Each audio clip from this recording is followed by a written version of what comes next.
And good evening, sports fans, and welcome to the Karl DeMasi Sports Report. It's the Karl DeMasi Sports Report Wednesday night live update with the coach, Karl DeMasi. And, of course, got to get the AD right there. Always in his office working, the AD from Calvary Day School, Chad Griffin. And our guest is waiting in the broadcast booth. We're not going to bring him on yet. But once again, Chad, Saturday was a lot of fun. But, Saturday night led into a lot of turmoil.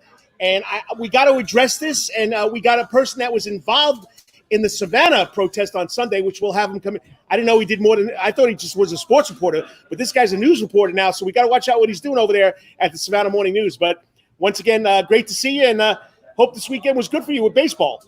Yeah, it was fun. It's fun to be back at it. My 12-year-old son, we were down in Jacksonville with a ton of other teams at about 4 different locations and got to play some ball, beautiful weather. The kids, I think the parents were just as excited as the kids just to get back out. It was no one, cared about the result. Everybody was just happy to be there. No parents yelling. Nobody was yelling at the umpires. No one was complaining about calls. Everybody was just grateful. And it was refreshing to see. Everybody was just grateful to be out and be there.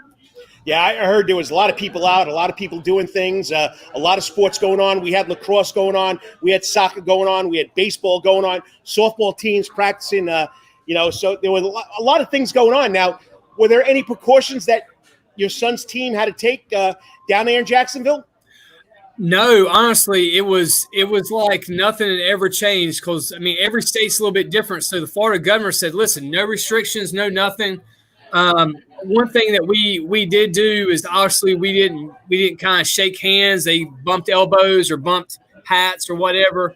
But that was really it. Everything else was normal. There was no social distancing in the dugout. There was nothing, there was no restrictions in Florida with sports. So everybody was like normal. Now, every kid had their own little cooler. No one shared drinks. No one was eating sunflower seeds and spitting.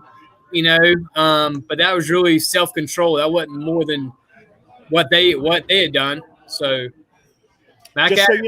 just so you know, I forgot to say this for you, Chad. Okay, tonight's show once again is part of the Coach's Corner Sports Network, and it's presented to you, as you see right in front of my name, Specialty Sports. Got to thank Ciara Thomas and the crew over there, Specialty Sports, for sponsoring this show every Wednesday night. We love Specialty Sports. Go over there, check it out. They just reopened. Support our local sponsors. And once again, Ciara, thank you for what you do, and thank you for keeping us equipped, whether it be shirts. Hey, did you get Ciara? Tell her we need a pink 912 shirt.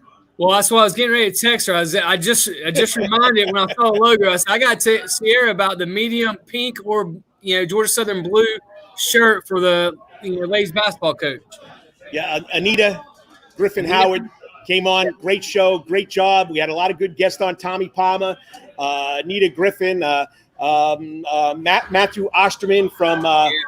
It was just a great show all around. But this man covers local sports. This man is probably, I would say, I call him the night shift. Dennis Knight, the night shift reporter, because he's always doing everything at night. But from what I hear, they're cutting everything else on him. But now they shifted him over to the news desk, and of course, Savannah had their own march protest on Sunday, and he was there taking pictures. Joining us now live on the Coach's Corner internet stream, the man himself, Dennis, the night shift the sports reporter for the Savannah Morning News. There you go, Dennis. How's it going? I'm doing well. How are you? How you doing, Coach Griffin? Doing great, man. Great to see you. I see you got. Is that your COVID-19 beard, or is that like? Yeah, my gray beard coming in here. Hey, you got a haircut for us today, Chad? Yes, I did. It's the first one since back in March. So, you've been dealing with this no sports thing since March 24th, but you've been writing great articles for the Savannah Morning News, and you've been doing a great job. But how did you get into covering the protest here in Savannah on Sunday? Well, I just kind of felt like I needed to be out there to document what was going on out there. I have some experience working news side when I was back at the San Jose Mercury News in California. I worked there for a long time and a few years working in local news during those 21 years. So it wasn't really too far out of my ballpark, but it was I thought it was a great protest that they had out there. There was nothing got out of hand. the police and National Guard that was out there respected the protesters and vice versa. And it was the mayor was out there, getting his message across, and I thought it was really well done. Yeah, Dennis, with when I saw that you were out there and covering it, I told Karl, we need to have him on for several different reasons. One, to let everybody know the feeling out there. Now, I was watching it live on Facebook, whether it was, WJCL and other people that were carrying it. And I've been so grateful for our leadership of the city. Mayor Johnson, the city councilman, the chief of police, chief of the fire. He's like, listen, we're all going to be out here. This is our city. We're going to make a difference. And it just seemed like it had a different feel watching it. Everybody around me that was watching it while we were in Jacksonville was like, hey, what is everybody doing? Is it peaceful? Is that, man? They kept on asking questions. I'm like, listen, the mayor, the city council, the police chief, everybody's there. It just seemed like it's different than other places. Even in Charleston or Wilmington, North Carolina, that are similar cities to us, it just had a different feel, it seemed like. Yeah, I thought the mayor kind of taking control like that and saying he's going to be out there. A lot of the city council people were out, like you said, and that just kind of gave it it added legitimacy to it, I think, in a way that the leadership was out there saying they were with the people, supporting their cause too, and they understood that it wasn't us versus them type thing.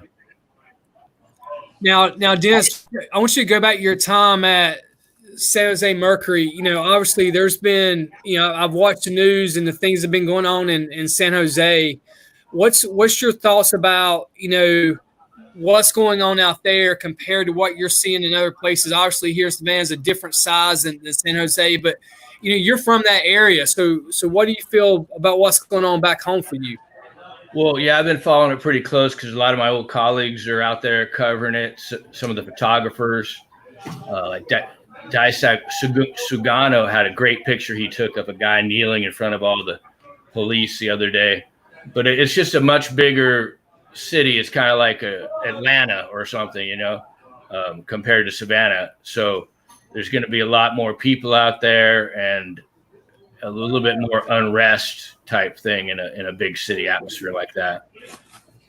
So, I mean, being in San Jose for 21 years, then coming to Savannah, of course, the population. But did you ever think in your career as a sports writer that you would deal with no sports for at least 3 months?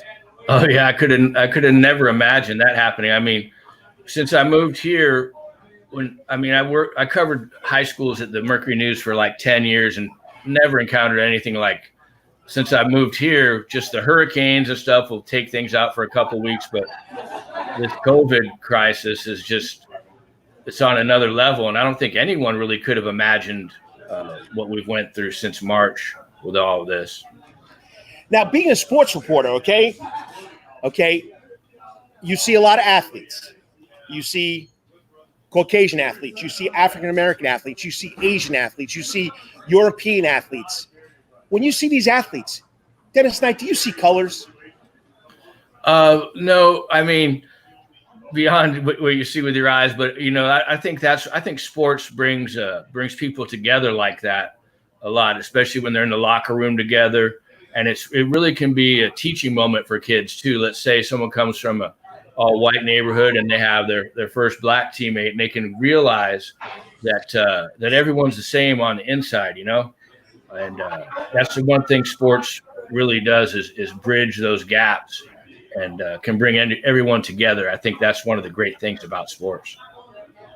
Well, Dennis, as we get into Monday with the ability for high school sports to start back on June 8th. Hold it. I learned something new today, Chad and Dennis.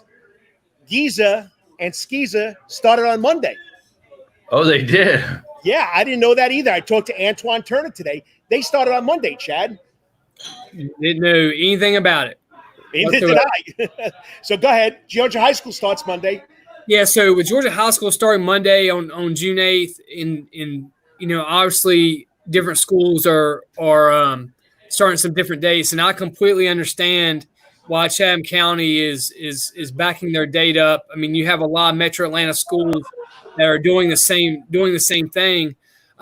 Because it is. I'm like I told Karl, like I want to be there tonight, but we're dealing with so much stuff. Just prepare to get ready for Monday to make every single protocol in place, every communication piece that we're sending out to our families, our student athletes, to make sure that's all correct, so the parents don't have any questions. What's your thoughts about as high school sports start back? What's the important things we should be looking for? And what are you most looking forward to when, whether it's Monday on June 8th covering how schools are starting, what that looks like, how they're approaching it. So how are you approaching it as well as a reporter?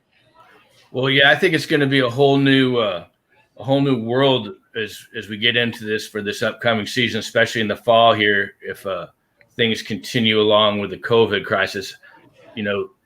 Like the GHSA has put these rules in effect where only groups of 20 or so can gather together. Yeah, 19 plus a coach, so yeah, 20. And it's going to be a lot of hand sanitizers, and it's a whole new protocol that we're going to have to deal with. And who knows, like the Calvary Savannah Christian game coming up in the fall, will they have to have social distancing in the stands, or what will be the protocol there? So everyone needs to be real careful about this, because like Coach Tim Jordan from Savannah High, when I interviewed him last week about this, he says you can never be too careful when you're working with people's children. And I think you and all the other coaches in the area and athletic directors realize that and are going to take those precautions going forward.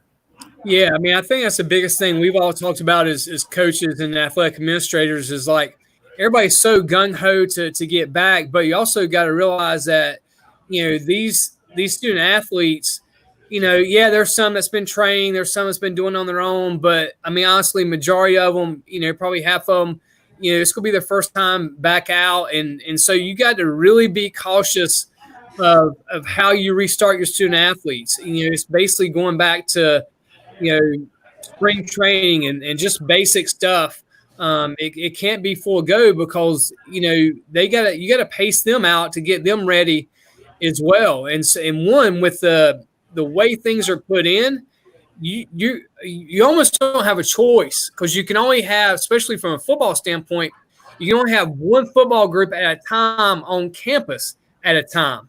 And so originally people thought like, hey, we can have a group in the weight room, a group on the track, but that you can't do that. So, I mean, looking at just our day is going to be from 7:30, 8 o'clock in the morning to 3:30, 4 o'clock in the afternoon, spacing groups out, making sure we have time in between, sanitize everything, clean the weight room, all that stuff. There's been 4 different schedules this week that we've just rechanged every day. All right, let's try this. Let's look at this. What's the best way to do these things? And so, I mean, I get it as a school district like Chatham County or Metro Atlanta. I know what we're going through, and others, just single schools are going through. Imagine a whole district trying to organize that. And like you said, what Tim Jordan said, like you're dealing with someone else's child. That's their most precious commodity. Yeah. And there's no safety measure that shouldn't be taken to do that. So as athletic director, you've got to deal with all of this. I mean, it's one thing to be a coach dealing with one team. You're also a coach of 2 teams, but being the athletic director, it's like a 24/7 kind of thing for you there. Yeah, it's been busy. It's been one of the most challenging things. It's been one of the most challenging things I've dealt with in my time as AD, because like you said, I mean, we're dealing with someone else's child, and that's why I reminded our coaches, and they all get it. I mean, they are super – I mean, any compromise that we've needed to make or do, they've all been on board because they understand, one, they're just grateful to be back, to have some sort of normalcy in high school sports, and they're like, hey, whatever protocols put in place, whatever we got to do. I walked into meetings this week and looked on a whiteboard. I'm like, nah, that's not going to work. We got to change that. We got to have more time. We got to break this down. We got to make sure that coach is with his group and off before we even do this. And they've erased it and gone back and redid what I've asked. And so, everybody has been so willing to do that, because I think they understand what's at stake, because they know at any time it can be also taken away again. And I think that's just our greatest fear. Then also our greatest responsibility is like, hey, if we don't do things right, then it can be taken away again in ways that, we can possibly control. And that's the other thing, beforehand, we maybe felt like we couldn't control it, but now we have these steps in place that we might have some control over. And so, hey, if we mess this up, then it's our own fault. If we prove, and that's kind of been the mindset I think athletic directors around the state is like, hey, if we mess this up and we don't do things right, and districts don't do things right, and school systems don't do things right, then gosh, we can't get back to some sort of normalcy. So yeah, it's a big responsibility. We're excited about it, but we're also taking every single precaution you can possibly imagine to make sure the student athlete is doing things the right way. And so I'm appreciative of what the guidelines that Georgia High School has put in from that standpoint. And you're listening to the Karl DeMasi Sports Report, the Coach and AD Wednesday night live update. We're here with the sports reporter from Savannah Morning News, Dennis Knight. Remember, today's show is on Coach's Corners Facebook Live, Karl DeMasi Facebook Live, Twitter Live, YouTube Live, and, of course, it's all presented by or sponsored by Specialty Sports. All right, Dennis, my question to you is, you have a great article coming out tomorrow. Tell us about it. Give us a little tease. Don't tell us what it's all about, but it already popped up on Twitter, so go right ahead and let us know what this next article is that you wrote. Oh, you're talking about the one for the Blackout Tuesday thing? The coaches. So yeah, they called it Blackout Tuesday yesterday on social media, where a lot of people just put a black mark on their Twitter feed or Instagram feed to kind of support the protests and the fight against racism.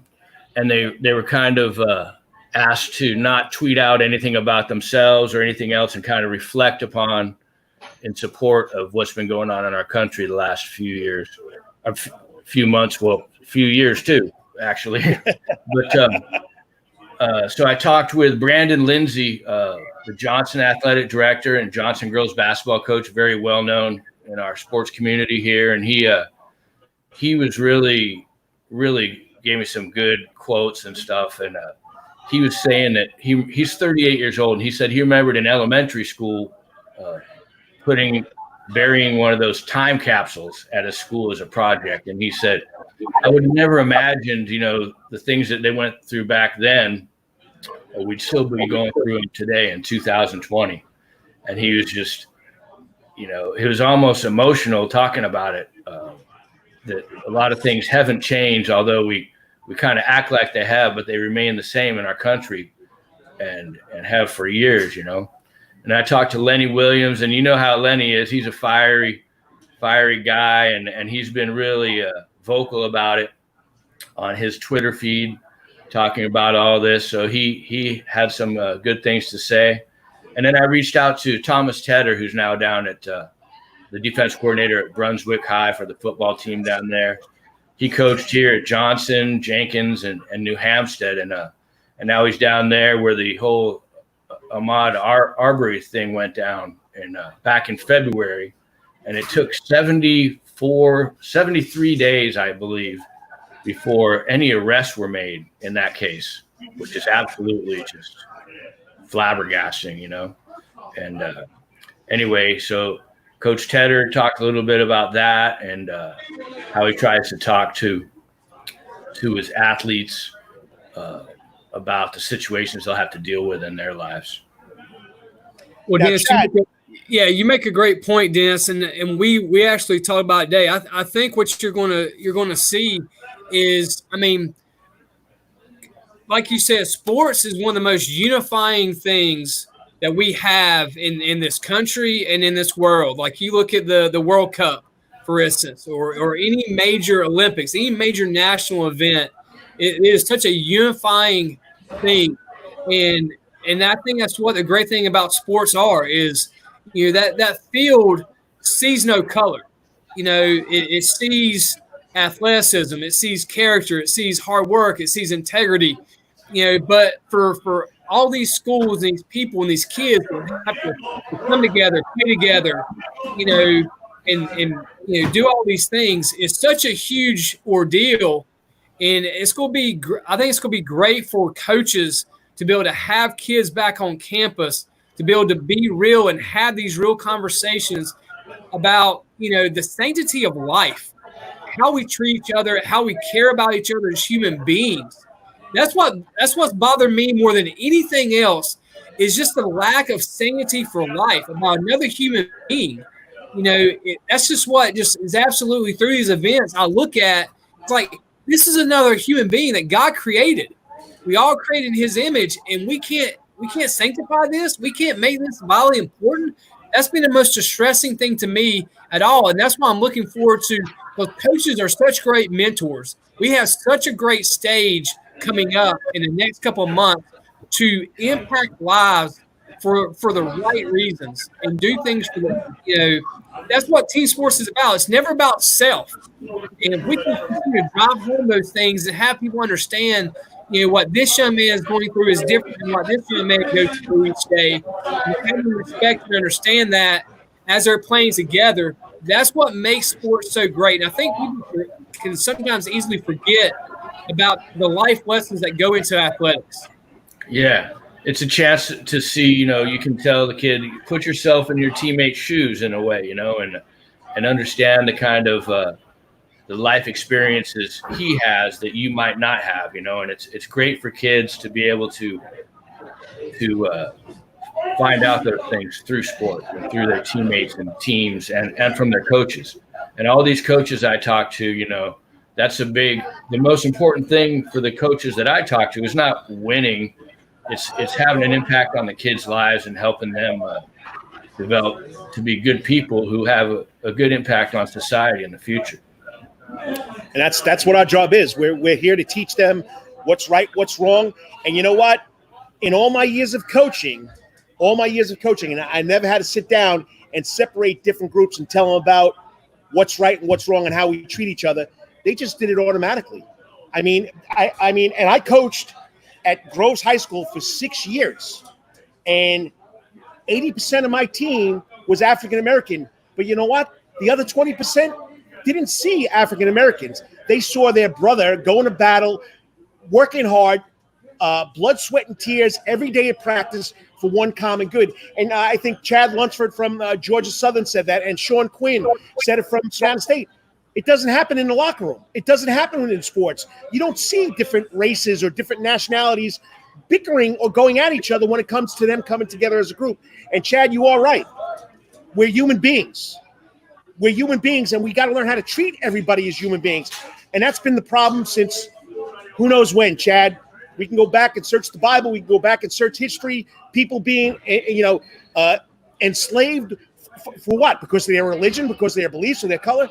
It's been that way forever, and hopefully this brings some change. Winston Wright said it the other night. I posted on Twitter. Will people hear my voice? And I tweeted back, said, Winston, everybody will hear your voice. You won't be forgotten. And you know what? Change is coming, and that's what we got to do. We got to change what's going on here. Dennis, you've been doing this a extremely long time at so many different levels.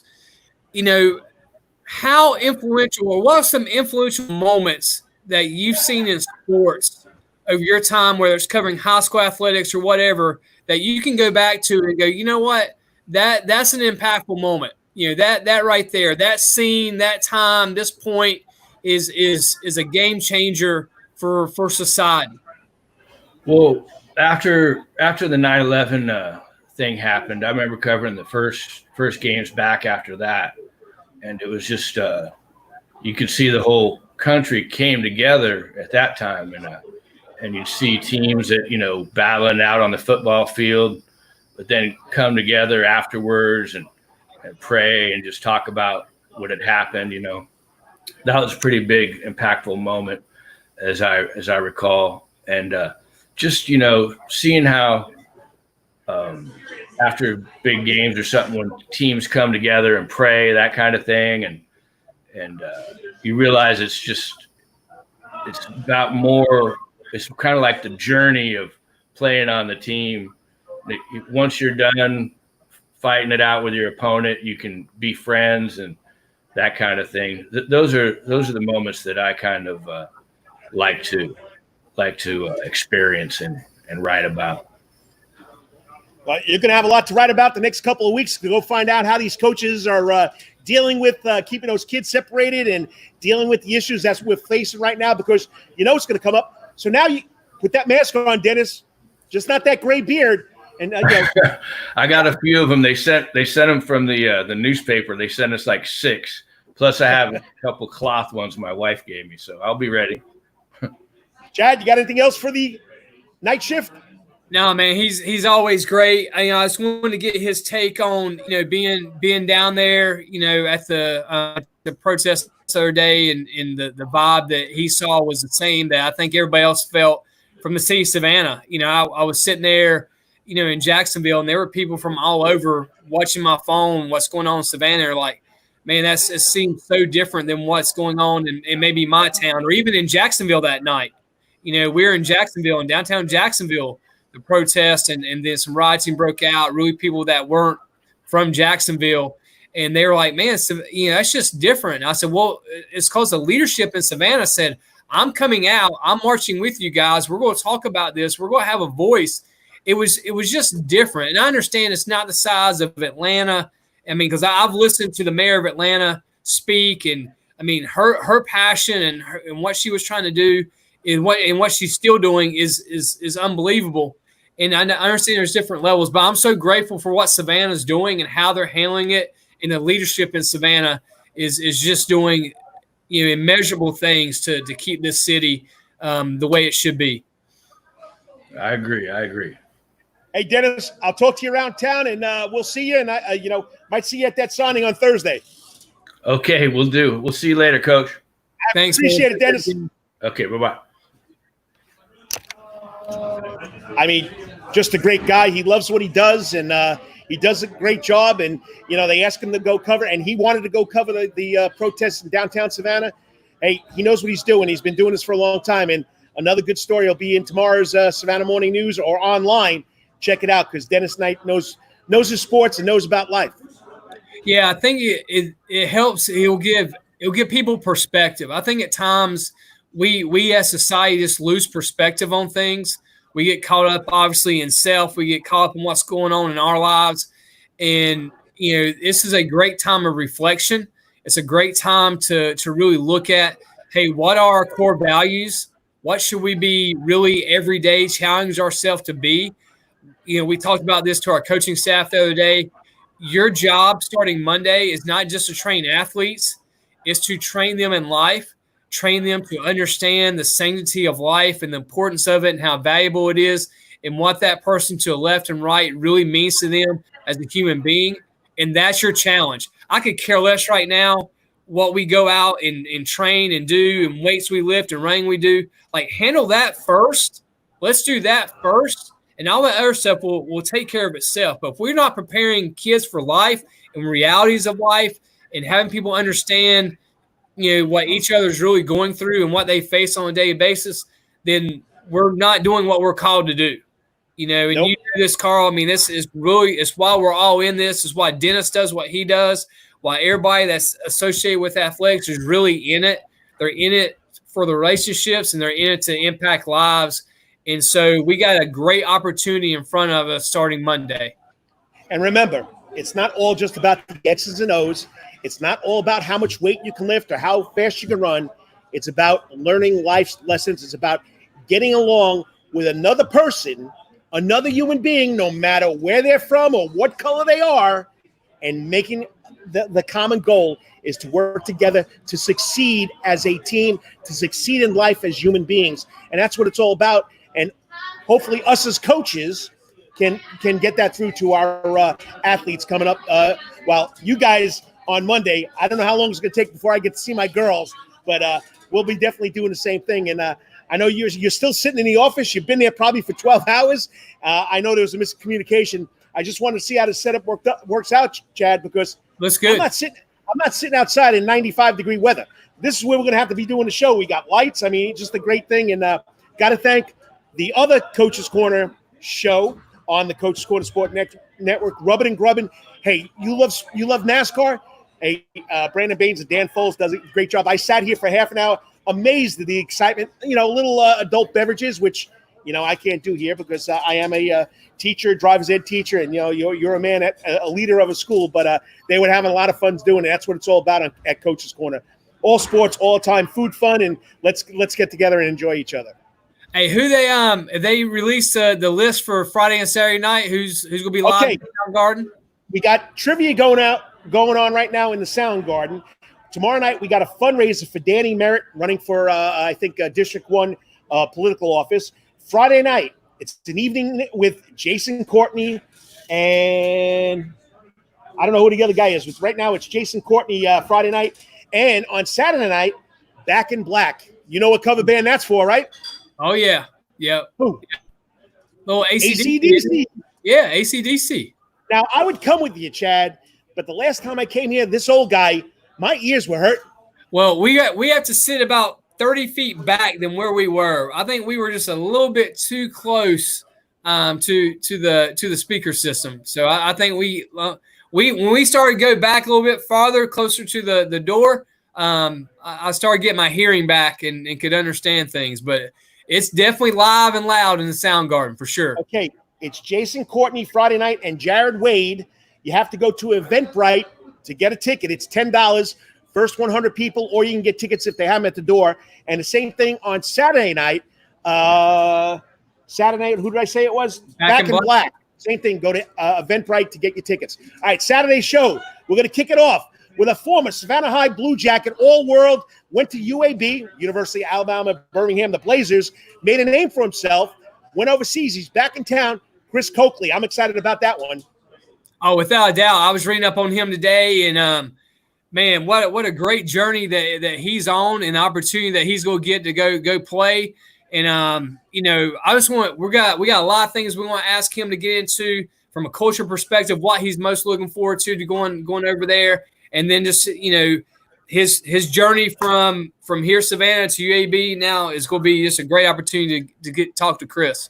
And then, of course, we're going to have our Athlete of the Week, our Wetherington Chiropractic Clinic Athlete of the Week. I felt this was the most underrated athlete in the city, of course, along with Thomas Carver, three-sport athlete, the quarterback, the free safety, the point guard, the track star out of AE Beach High School. Hey, let's keep it Bulldogs. We did Bulldogs last week. We'll do it this week. Yeah. Jalen Wells. I mean, the kid is an unbelievable athlete. He got himself a full ride to Savannah State. He'll be playing football for the Tigers and the other coach, DeMasi. Hey, I tell you one, I love the fact that we're seeing these kids stay at home. They get opportunity. That means Savannah State's doing a great job recruiting. Two, the kids are seeing what they can get at Savannah State. When we talked to Coach Quinn, the first thing he talked about was the academics, the academic rating that Savannah State football had and how excited he was about it and where they know they will be able to go even better when they're all on campus. And so it'll be great to talk to him and the why behind he chose Savannah State.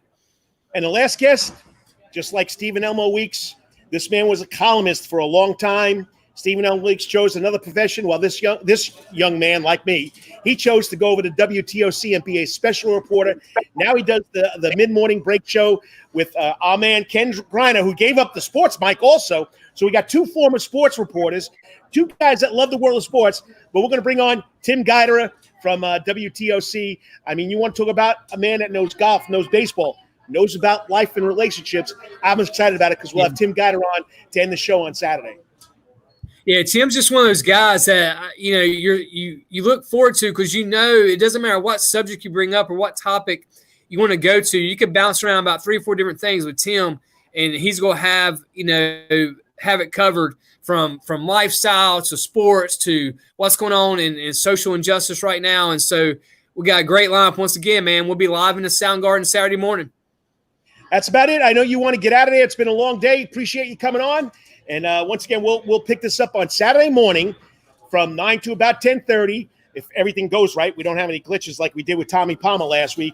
If you missed the show, if you missed Tommy Palmer, go to the Karl DeMasi Sports Report YouTube page, subscribe, follow me, hit the bell so you'll get a notification when we're on. It's not just me, it's the coach and AD. We want you to listen to these guests. And if you missed the head coach from Georgia Southern, the women's basketball coach from AD Beach High School, Anita Griffin. Howard, you missed one of the best interviews I've ever done since I've been doing this since 2010. Hey, I just texted Ciara. Hey, I text Ciara, and she's like, "Hey, I got the shirts coming." So she said thank you, and she'll get those done, and we'll get those out to Georgia Southern women's basketball coach. Once again, we got to thank our sponsor tonight for presenting the show, of course, Especially Sports over there on Mall Boulevard. They're open. Come on, support local business, support our local business. We got to be Savannah strong. They've been putting out the 912 shirts. Everybody wants it every time I see them. So once again, Ciara Thompson, the crew of Especially Sports, we appreciate you. Once again, it's all on the Coach's Corner Sports Network. On Wednesday nights from 6 to 7, we got Rubbin and Grubbin. I tell you right now, I'm a race car fan, okay? And these two guys, Dan Foles and Brandon Baines, do a thing. PJ Zuko came on last week, helped them out. PJ Zuko will have them on Sunday mornings. Just a great show. And, of course, we're back to Coach and AD Saturday morning. Chad, until you see you Saturday, have a great week. Don't work too hard, buddy. Yeah, man. We'll see you Saturday, but I'm sure we'll talk tomorrow. You know what? Hit it out of the park. You got it, babe. We got it. Thanks, man. I mean, you want to talk about a guy that loves his job, that's been at work for 12 hours today from 8 o'clock till 8 o'clock. I mean, being an AD, an athletic director right now at any school is a tough one. But once again, we appreciate you coming on. We'll be back Saturday morning to Coach and AD. Great lineup. Check it out on the Facebook page, the Twitter page. We'll be back. We appreciate you coming on. Once again, thanks to Coach's Corner, John Henson, the crew, and, of course, Specialty Sports.